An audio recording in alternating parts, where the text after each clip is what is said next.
Thank you, amen. Also, our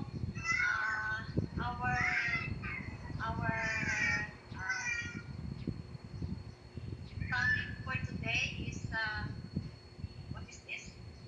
God is a giver, no? He is a provider, not only the material things, or but especially He gave us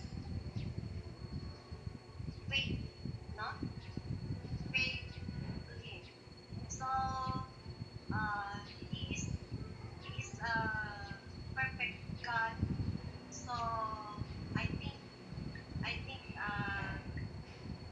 we know Him very much, and I know that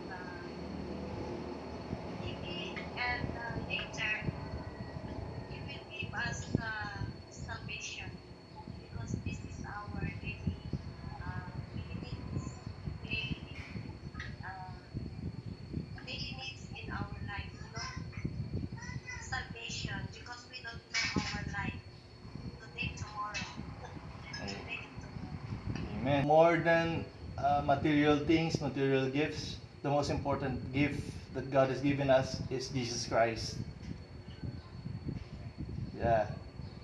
Jesus Christ, who died on the cross to save our to save us in all our sins, and for us to have an eternal life.